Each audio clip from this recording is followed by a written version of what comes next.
Thank you for watching Traverse Visitors Channel. We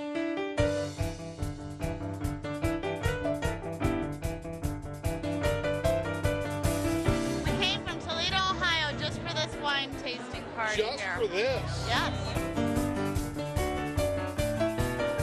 I'm loving life. Life is good. I got my red beans cooking. I got my red beans cooking. Overall impression, I would recommend it to everybody I talk to. It's fabulous.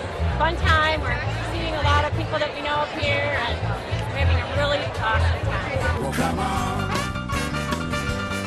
Well, come on. Everything is wonderful. The cheese and crackers has been great. The fruit's been very fresh. The wine is unbelievable. The Leland Wine and Food Festival is a Northern Michigan tradition held every year on the second Saturday in June, noon till 6. Local wine tasting and delicious specialties from the area, plus there's live music and beautiful views of Lake Michigan. The Wine and Food Festival is snuggled up against the Leland Harbor and Leland's historic fish town. From Traverse City, take M22 up the Leelanau Peninsula to M204.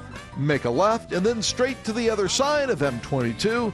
Leland is just to your right.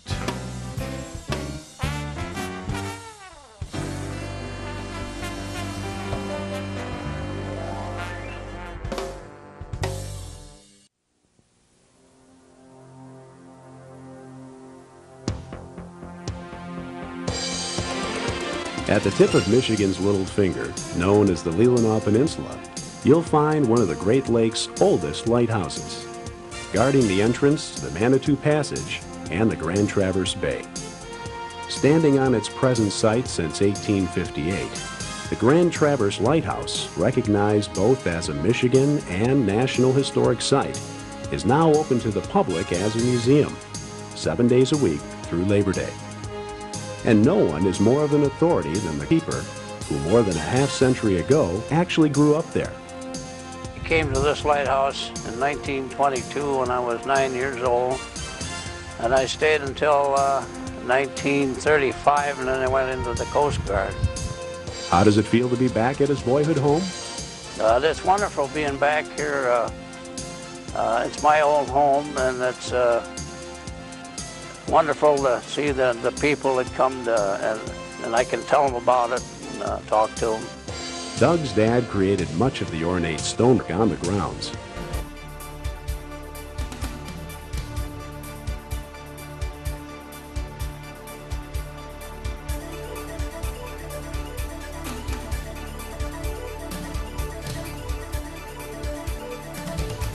This furniture here belonged to my mother. This is a 1910 dining room table. Most of the dishes you see in the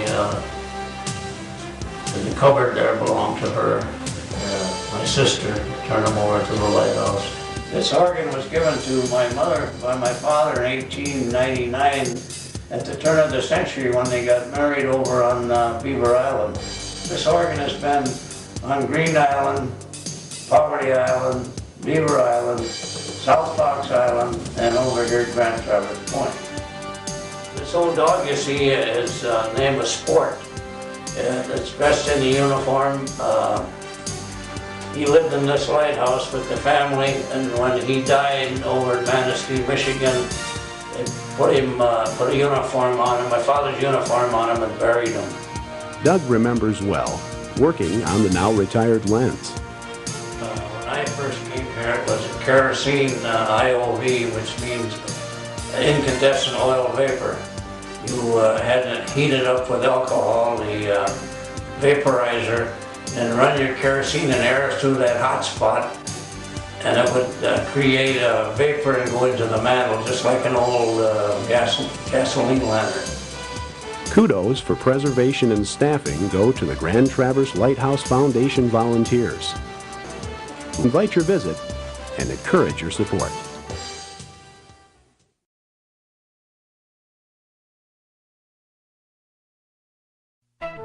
What's coming up? Let's look ahead to special events in the area.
You're watching TVC, Travers Visitors Channel.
Hello, Jimmy John's?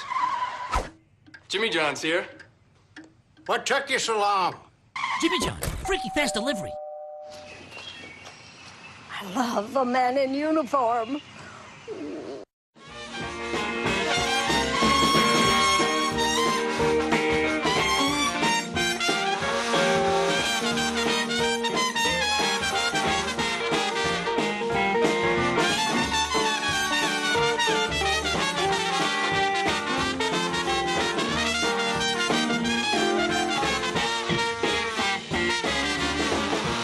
Well, the Traverse City Wine and Art Festival was created to give the wineries of Northern Michigan a chance to come together and celebrate just the amazing story that's going on up here in Northern Michigan. The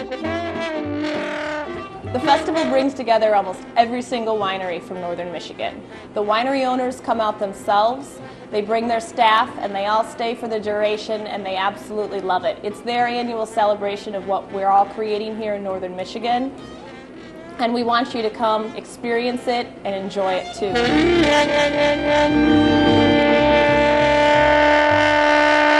everybody.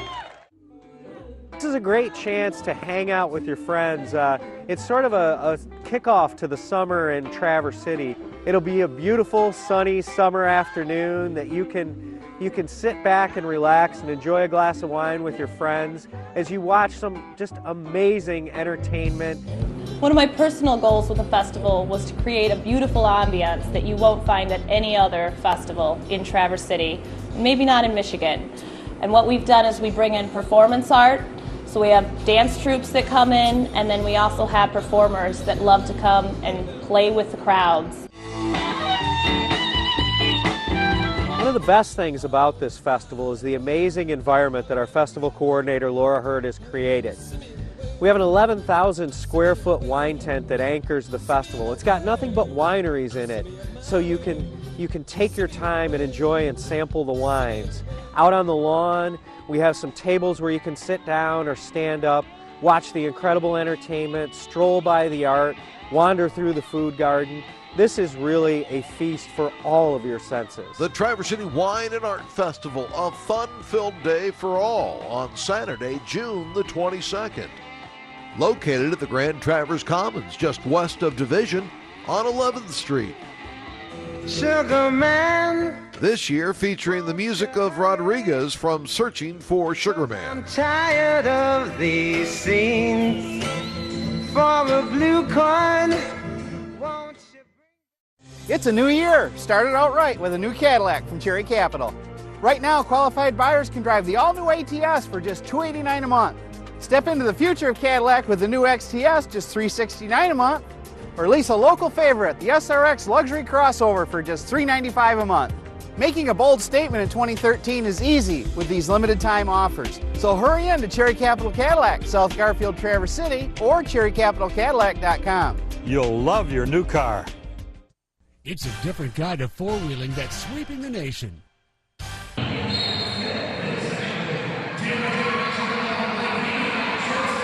Roller Derby is back. It's local, affordable, fast-paced, and fun.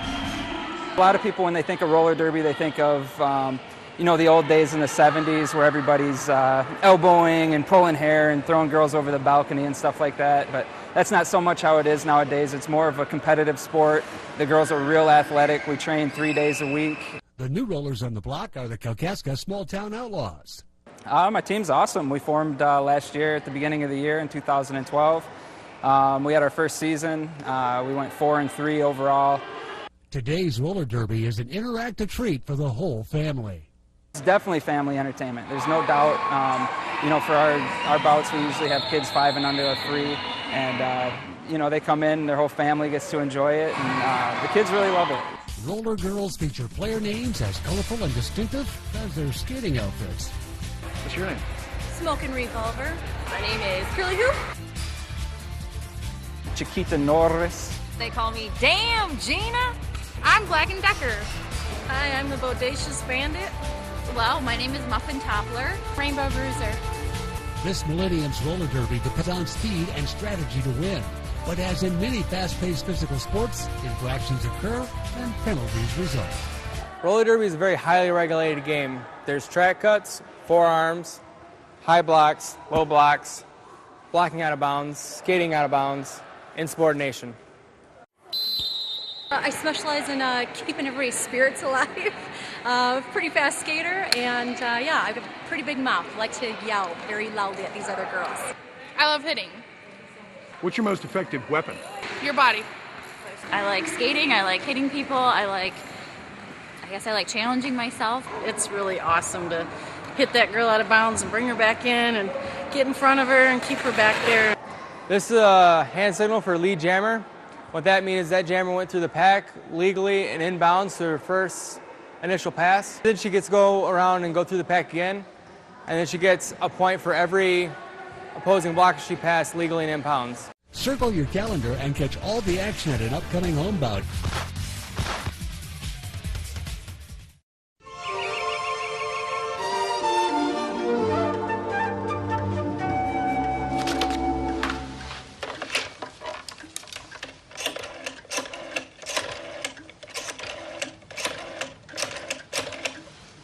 Hello, Jimmy John's? Jimmy John's here. What took you so long? Jimmy John, freaky fast delivery. I love the men in uniform. A popular pursuit here in the great natural retreat we call the Grand Traverse region is birdwatching, featuring over 200 diverse species of our fine-feathered friends, from colorful finches to nocturnal noisemakers and our national symbol. Some are rarer than others, while others are outright endangered. Let us look at them as long as we wanted. That was just the most exciting thing. The short-eared owl is a Michigan threatened species, or Michigan endangered species, I guess. And to have it land on our property and use our property to hunt was just very exciting. our area offers a wide variety of habitats and ecosystems to explore. Particularly, there's some great spots for birding that are open to the public for you to enjoy. One spot in Benzie County is the Upper Herring Lake Preserve, which features a beautiful wetland area and a boardwalk, ponds, and just a diversity of birds, particularly those that enjoy wetlands. The Georgianata Refuge Preserve right here in Traverse City off 3 Mile Road, just on the back side of the Tark Trail behind Traverse City State Park, is an excellent spot close to town to hike the trail and see a number of bird species, warblers and goldfinches, you name it, they're out there in force. And finally, the Skigmog Wildlife Area over between Kalkaska and Antrim County is a terrific spot with 7 miles of shoreline. Bald eagles roosting, loons can be heard off in the distance, and a great boardwalk and platform to view wildlife. Lots of other birds that we can see here, not always common. The least bittern is one that I know excites lots of other birders, that you can actually see them, find them if you work hard at it here in Northwest Michigan. Great spot. We get to hear sandhill cranes flying overhead many different times during the warm season, but especially the spring and the fall migration. Lots of raptors, lots of hawks migrating up the shoreline in the spring. We get more in the fall, but the spring migration's the really big time. So great opportunity and lots of things. We've got a birding festival in Leelanau County every spring, May into June. We have a year-round birding trail, the Sleeping Bear Birding Trail, sleepingbearbirdingtrail.org, in fact. And it's a year-round itinerary of 35 recommended birding locations all along M22, which is a state highway, a heritage route, 123 miles long from Manistee to Traverse City, and a fantastic place for birding in all kinds of locales. For specific details on all of the different kinds of birds, the species that you can see in this area, I think a really good source is the brand new website, www.sleepingbearbirdingtrail.org. With an incredible diversity of avian habitat and species, the Grand Traverse region is the place to be for those with a passion for the great outdoors and an appreciation of our many fine-feathered friends.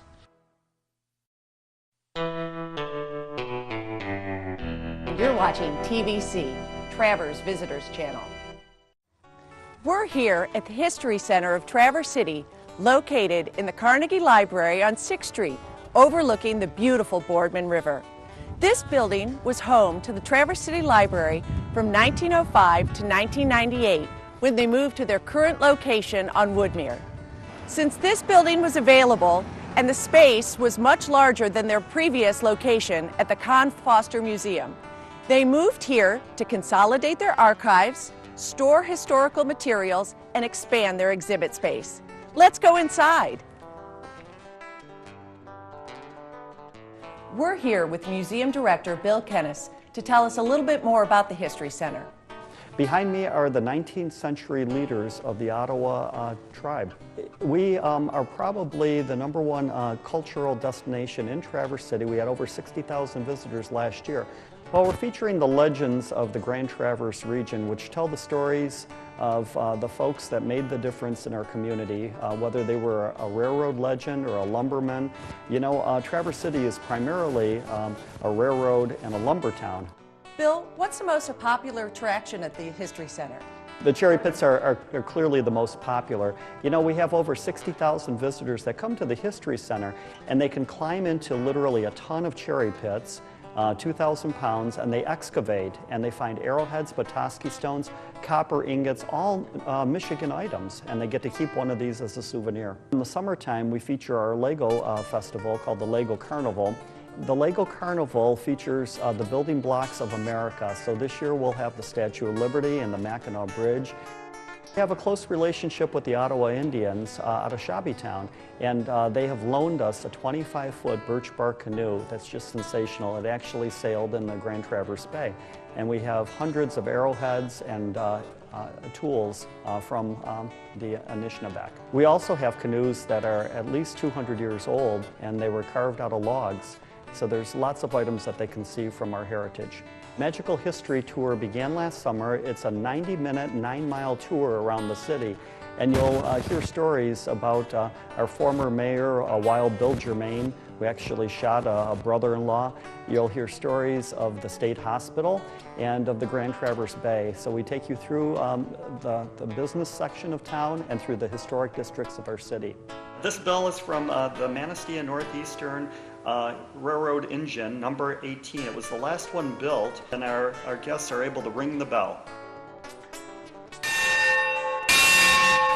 Our archives department attracts the historians that are doing research, about 300 researchers a year. They're publishing books or doing their family genealogy. It was the only car company located in Traverse City. They manufactured cars and trucks, and the kids can learn about the Napoleon car and do a little photo op. For 100 years, this is the Carnegie Library, and it was adults only for adult research, and now we tell everyone it's for kids only, and they seem to like that. The Children's Cupola features trains, logging, and fur trapping and trading. So our younger visitors can appreciate our heritage and participate in these hands-on activities in the Children's Cupola. The charge for the museum is $5 for adults and children, and with that they get to keep an item as a souvenir.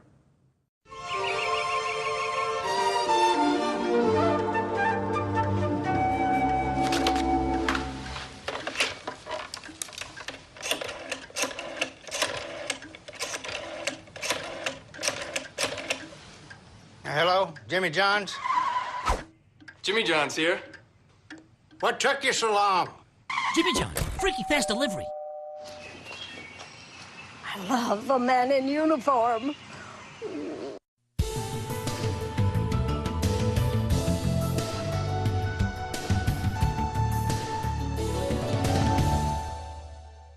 You're watching TVC, Travers Visitors Channel. Have you heard the latest buzz? It's a delicious craft libation called mead, the ancestor of all fermented drinks and the oldest adult beverage on Earth. The oldest or most ancient fermented beverage on this planet anyway. In ancient cultures, honey was combined with water and left to ferment with wild yeast. Natural pollens in the honey fed the yeast, which converted the sugars to alcohol. The earliest record of mead was discovered in northern China in 2000 BC and predates written history. Monasteries made mead as a byproduct of beekeeping. In the epic poem Beowulf, the Danish warriors drank mead. In the 1958 Kirk Douglas movie The Vikings, mead was the beverage of choice in the Great Hall. Today, mead ranges from 6 to 19% alcohol by volume and is fermented with a wide variety of natural ingredients, particularly fruit. The process of making mead is called mazing, with the equivalent of a brewmaster or a winemaker called a mazer. Styles themselves also have a unique set of names specific to the recipe of ingredients.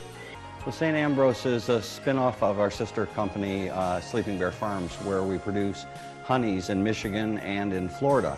We use those honeys to make our mead products. We have a couple different straight meads that are both our Star Thistle and Tupelo, aged and fermented in steel vessels. Our Razzmatazz is a gold medal winning raspberry that everyone's extremely fond of. No one gets by in this region without making a good cherry, since we have the best cherries in the world. We'd love you to come out and taste at our little tasting room here at our new startups cellar. We're open currently from 9 to 5 during the week. The colorful St. Ambrose logo, which they call the Bee Goddess, has a historic origin. She's a pretty unique version of the patron saint of the beekeeper. She takes care of all the beekeepers across the world. Drink mead, it's good. Check the local wine shops, party stores, and even supermarket shelves for this honey of an adult treat. A simple product of Mother Nature, courtesy of the Hive.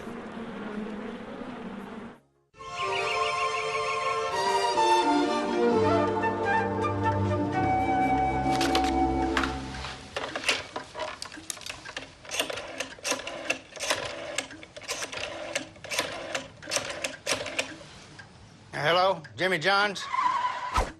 Jimmy John's here. What took you so long? Jimmy John, freaky fast delivery. I love a man in uniform.